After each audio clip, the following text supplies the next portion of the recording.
Planned Parenthood quietly released their latest annual report last week, revealing a new record for abortions in a single year.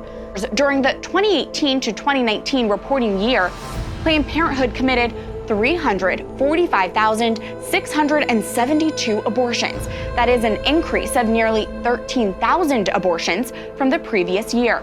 It means Planned Parenthood committed nearly 81 abortions for every one adoption referral. And regarding breast exams and Pap tests, Planned Parenthood services dropped by nearly 50,000 since the previous year. The one thing that always comes across is that Planned Parenthood is Abortion Inc.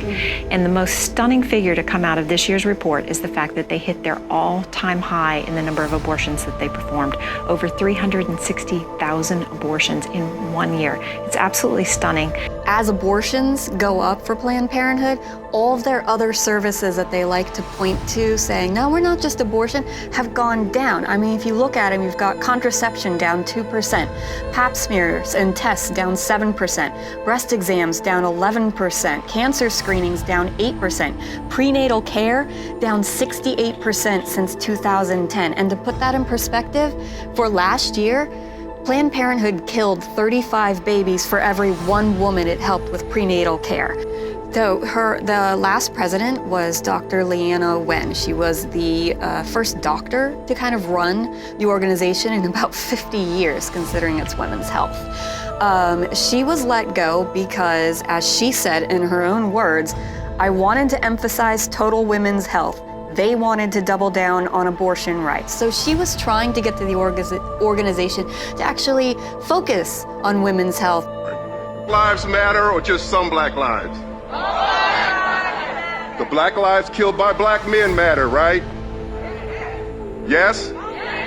The black babies killed in the abortions clinics matter, right?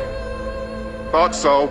In the black community, it's not like we're an abortion-loving community. In fact, you see groups like, initially Black Lives Matter was about addressing what they saw as police brutality and that black life should be cherished. Yet somehow that message doesn't translate through to the black life in the womb.